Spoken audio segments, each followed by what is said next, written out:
So Jerry, thank you for joining us, and I look forward to your talk. Thank you, Mark. Does this mic work, or I have to hold this?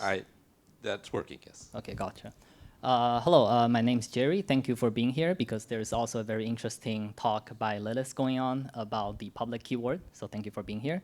So my name's Jerry. You might have seen me using my GitHub handle, and I'm a PhD student at Harvard with one of the particle physics experiment at DLHC. So I'm obligated to tell you a little bit about what we do at CERN.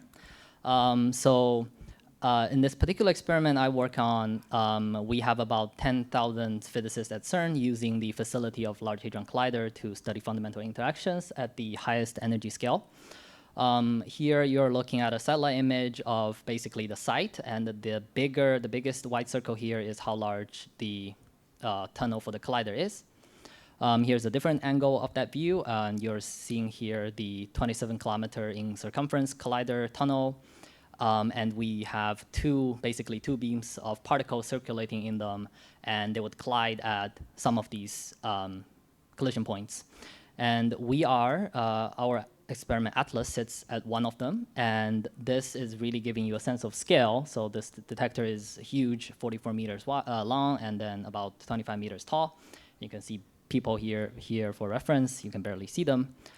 So what happens at the collision point is that the detectors have millions and millions of readout channels. And when the collision happens, all sorts of things coming out of the collision point, and then the detector basically take really fast snapshots of them.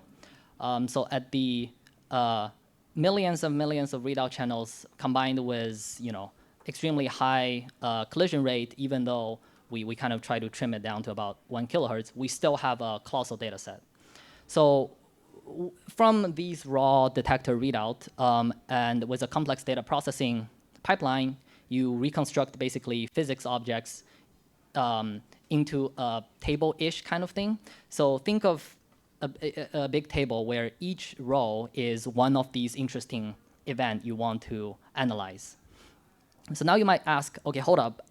This looks way too complex for just a table of numbers, right? How do you like represent this kind of process in just a few numbers? So the answer is you don't, right? So let's try to conceptually walk through the type of data we need to represent inside this table-esque container. So let's focus on just a single event. So here you can think of the row as a single event.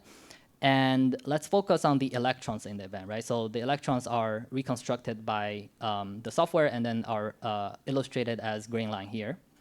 So think about what kind of information we want to encode in just a single row. So maybe you want to know how many electrons there is according to the reconstructing software. Oh, okay, that's easy. You just have a single scalar. So this is your normal table stuff. But then every single electron may have like a quality attached to them. These may represent how confident the reconstruction software thinks this is a real electron, right? So now you have a vector inside a row. Okay, maybe not so bad. But then you may have other associated information. For example, your electron would basically leave a collection of hits inside your detector. So you may have layers of detector, and the electron have multiple hits. So you want to know which hits are associated with this particular electron I'm looking at. Now you suddenly have a vector inside just a single row, right? So that's already a bit mind-bending. But then physicists love special objects because we deal with objects that have physical meaning. For example, for every electron to represent the kinematics, often we talk about these 4 vectors, which mathematically they are Lorentz vectors. So you have basically inside a row, you have a vector of structs going on in there. So all this is to say is that we have quite complex and hierarchical data structure that are required to basically represent our data set in particle physics. So there are essentially these 2 challenges. One is you have immense data size, as I alluded to before, and then you have this extremely complex hierarchical data structure. And remember, keep in mind that this is basically 25 years ago, when there was basically nothing kind of available in industry, and certainly not a standard. So basically the solution CERN came up with is they wrote a whole software suite for it, and along with it they invented a data format. So the software is called root, and the data is .root files. Very creative. So if you look at the source code breakdown of root, you see millions and millions of lines of code. In fact, this probably has more lines of configuration code than a lot of the code base out there. It's huge and it is monolithic. So in this talk, I'm not gonna talk about the root framework. I'm gonna focus on the file part, the file format part of the root ecosystem. And even when you focus on the root files, you realize they're more like file system because they can contain directories and they can basically serialize arbitrary C++ objects, which is another rabbit hole you can get into. But today we really gonna focus on two main objects. They are T-tree and RNTuple. So these are used to represent these table-like object I was talking about, and they are responsible for storing petabytes, I think soon will be exabyte of physics data the LHC has. And one of them is legacy from 2000 to about 2025, and hopefully RNTuple for the future. I'm gonna touch on both of them in this talk. So the rest of this talk will be broken into three parts. The first part, I talk about some common performance techniques for reading both of these. So these are, Julia-related things, and I will show them the user experience of reading the data and also the performance of them. Then I will venture into a little bit of this new format that's upcoming, the RNTuple. I'll tell you very briefly what makes it better and why is it like a modern format, and then how we are basically reading it from Julia. And then the third part is the newest thing that we try to have a capability of writing them out from Julia, of course, without using any of the existing C++ stuff. So let's do the first part first. So in the end, as physicists, so I am a physicist and I do analysis, so I kind of know what I want to have quality of life. So basically, when we are dealing with really complex data structure, sometimes your algorithm is most naturally expressed in just loops. So basically, we want the loops to be fast, but at the same time, the data are usually trivially parallelizable. You're just analyzing your data and then writing them out into sort of histogram or something to analyze. So you want the multi-threading to also just be as easy as you slap on a threads macro or using a polyester.batch or something like that. So we want all of these to be nice and fast. So there are really three main things for making the experience good, and these three are the most important ones. I'll go through them very quickly. So type stability is probably the most familiar concept to the Julia users. Basically, when you look at this for loop from the compiler perspective, maybe, you realize that the compiler needs to know what event.electron underscore for vector is to be able to really kind of compile the most specific methods in the loop body. So for this, what we have to do is we need to encode the name to type mapping relationship in the type itself. So think of named tuple, basically. A second thing is that these tables, because how complex and different types of objects you have in a particle detector, they often are very, very wide. I'm talking about more than 1,000 columns. And at the same time, users often are focusing on just a subset of them. So what you don't want is you don't want every iteration for the library to read the entire row, because that would be a waste of time. So what we do here is we delay this materialization. Essentially, the first line here, when you are just looking at a single event, nothing is actually read from the disk. It's just making a marker here saying, okay, I'm here on this row. And then when user actually index a specific element in this row, we go fetch all the data from the disk. That's actually not a very rare pattern. So for example, if you're familiar with struct_arrays.jl, there's a lazy row there. The reason we're not using it is because they have a pretty strict constructor defined. So maybe in the future, we can refactor and unify the pattern a bit more. So the final thing is a little bit specific to the format itself. So this is only relevant for a columnar file format. So by columnar, I mean that if you focus on a specific column, and then you want to say, I want to read a single row from it. A columnar format is where, when you do this, you are basically forced to read more than one row, because multiple rows are bundled together in the column. So what you have here is, if user is reading this row, and you have to do all the work for this chunk, then the most likely thing that's going to happen next is the user is going to read immediately the next row because they're probably in a loop doing this. So what you want to do is you want to catch each of the chunk per column. So, however, there's a little bit of a caveat here. To make this whole thing thread safe, you need a catch not per column, but also per thread. So initially, this was done with the classic buffers thread ID pattern.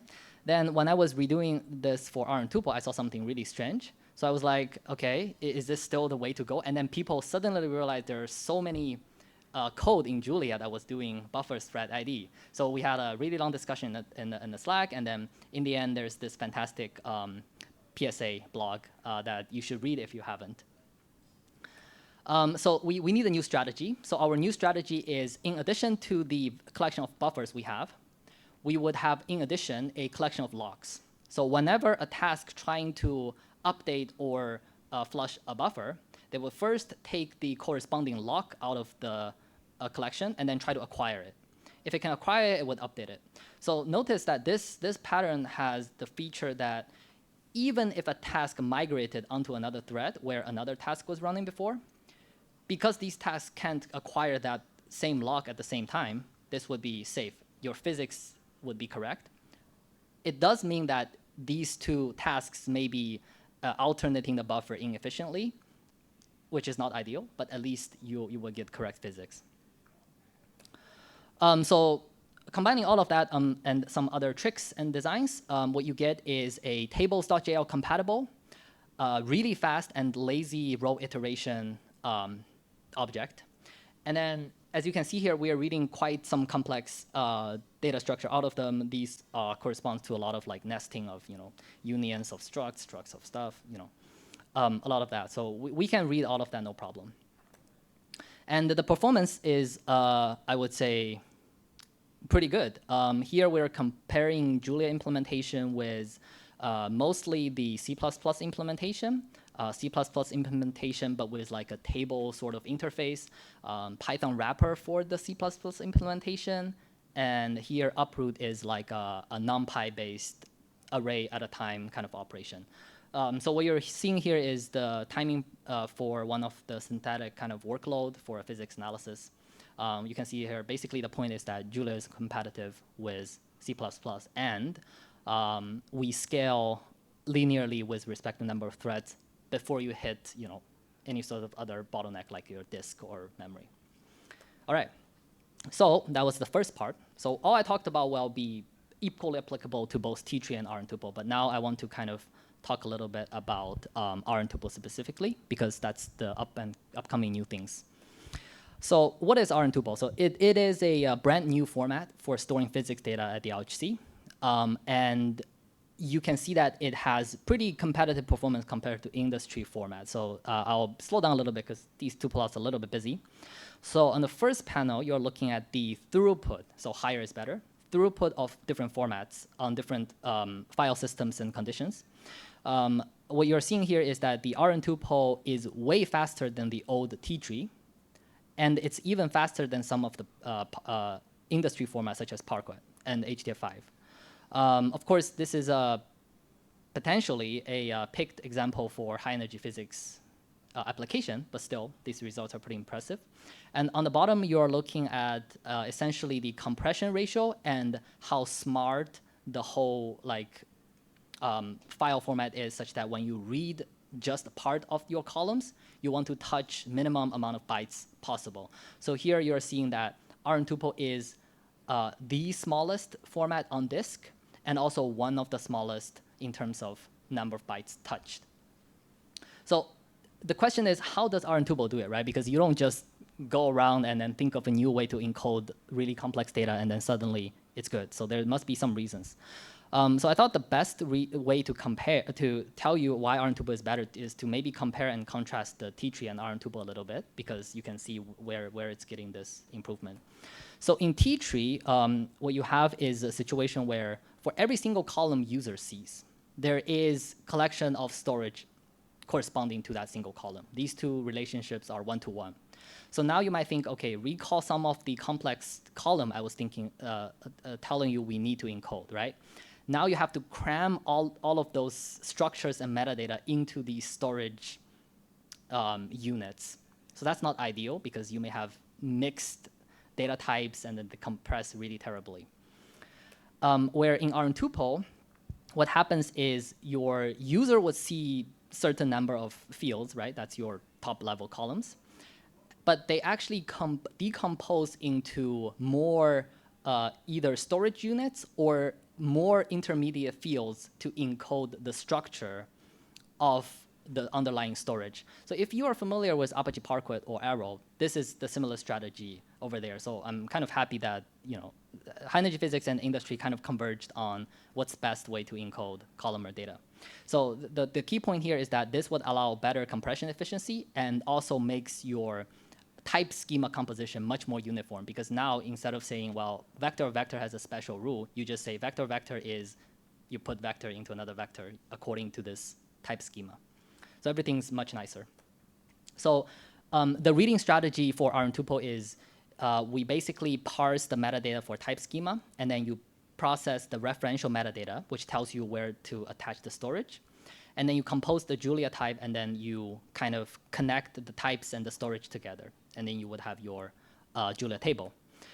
So here, the most interesting thing is how do you parse and manipulate the type schema, because you're basically reading bytes from the disk, but then elevate all of them into your type space. So here we use multiple dispatch to modularly kind of handle each atomic container types. So here you're looking at a field that's representing a union, and then a field that's representing a struct. So we use these we use the multiple dispatch extensively to make individual parts work and very easy to debug. And then in the end, they just compose because types. And then you can look at a real world application. So this is a single column that you will read out from a real Atlas data format. And then so here you're seeing that, okay, so on the outermost, you're looking at a struct, but then the struct has vectors in them. And then actually some of these referential data I was talking about have our struct of vector of vector of struct. So yeah, it's a little bit crazy, but the point is that we do push these schema to their extreme. So finally, let's quickly talk about how do we write RNTuple from Julia. So this is kind of it's a little bit work in progress, but we've made some headways. So you might think that because we know how to read these file formats, so which means we understand everything about them, how they works, the writing should be similar and easy, right? So actually, that's not true. In fact, almost no code can be reused from reading to writing. And then the reason is that if you recall the kind of the steps in reading, your information flow is you read the header, read the footer, parse them, and then you know where the things are, and then you just fetch them and connect them. But during writing, when you first write down the header and then the footer, you don't actually know where the data is. So when you commit the data to disk, then you would know the location of them. And then you have to go back to update your referential metadata. And in fact, it gets even more complex because sometimes user would open an existing file and then try to append the data to it. And then in that case, the new data might overrun whatever your footer is. And then so you have to move them and then find a new spot for them. This is even without talking about how do you have basically crash tolerance where you never leave the file in a broken state, right? So that's even more complex where you have to find new spot, but also keep an old copy, stuff like that. So writing is actually the total opposite of reading, which is why it's complex. So the step 0 is to open the root file in a hex editor, because even though RNTuple has specification, turns out not everything inside this root file / file system have. So we really need to understand every single byte in the root file, not just the RNTuple, which we kind of understood. And then so after the hex dump, we have like a two-step strategy. For the parts that don't matter but are essential to keep the file legal, we just copy the blobs because we know what they do, but we don't really care how they're precisely constructed because there's no specification. For the parts that do have specification, we have real Julia objects and concrete I/O methods related to them that can write out an exact Julia type in the correct way. And then so Julia being a dynamic language actually helped immensely here because that means we can switch back and forth between using the stub and then using real Julia object and then compare the results on the fly to make sure I understand every single parts exactly. And the next step is to deal with the referential kind of information update. So we use a observables.jl-like structure, which keep a tab on where the metadata object was in the file. And then whenever anything needs to update them, they would know that they have to flush into the disk as a step. So there's some to-do list here. For example, the relocation is not implemented yet. And then also, if you have 2 layers of referential, currently it doesn't cascade. So it only knows one level of things. So these are to-dos, but they are not conceptually not understood. So with the current PR, here you are looking at, on the top, we writing out a RNTuple onto the disk, which has 1 column of UIN32.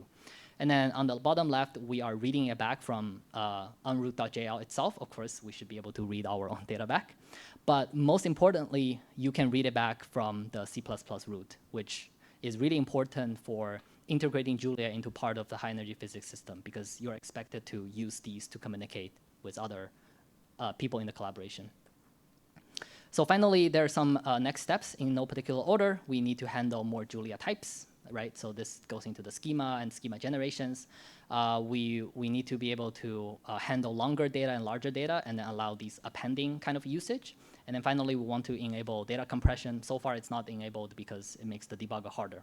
So these would make this whole thing much more usable to real life. And then just very briefly, the conclusion is that we have very robust reading for high energy data.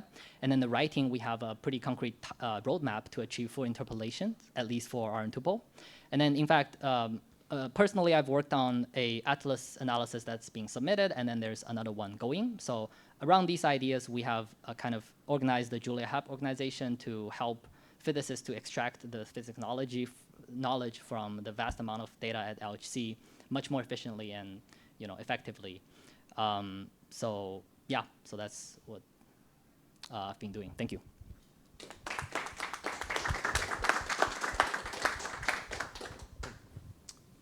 Any questions?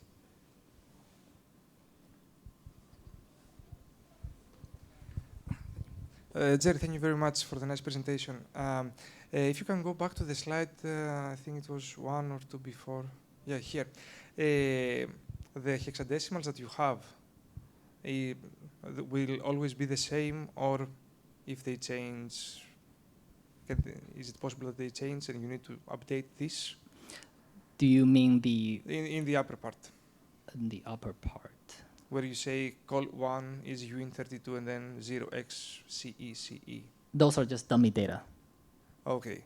Yeah, sorry. This is just showing that I can write out some data. Okay. You can change the length of it. You can change the number of it. Okay, so it's not that this is not what goes into your PR. Yeah, so the API is you would have write RNTuple. First argument probably takes a file path or a sync, and then the second takes a tables.jl compatible object. Okay. A dictionary of Okay. a vector is just simplest way to satisfy tables.jl interface. Yeah. And one more question, if I may. Thanks. Apparently, you have to map the root types with your Julia code. How do you stay in sync in case something new comes in root? So the neat thing about RNTuple is that it does not support arbitrary root C++ serialization. So before we had this problem where they would somehow serialize a C++ object, and then we have to reverse engineer how this somehow works exactly.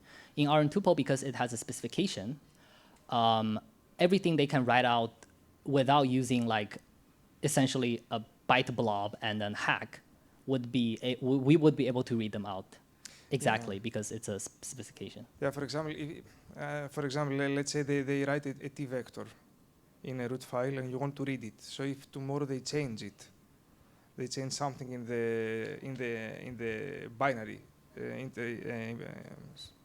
representation of this object. So when you go through the file serialization and read it back, it's basically like in arrow. If you think about an arrow, if you write an S vector into arrow or a normal Julia vector into arrow, they will result in the same thing, right? So when Python read it back, they just see a vector. They don't know what it came from Julia. No, I care about the root object. Right, so I'm not going to, root, right, so I won't be able to recover the root object because I'm not C++, but if the object was serialized using normal containers in the specification, I will be able to give you the correct data. Of Okay. course, if you want to recover the behavior, for example, a Lorentz vector has a Lorentz vector behavior, then either we would do C++ class name to Julia type metadata kind of thing, Yes, which yes. is in the file. So you can Yeah. see the class name as a string.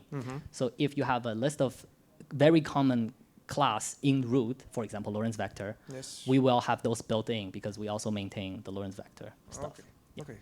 Thanks Nice. for the Thanks a question. lot. That's a good question. Thanks. Thank you. I think Christoph had a question.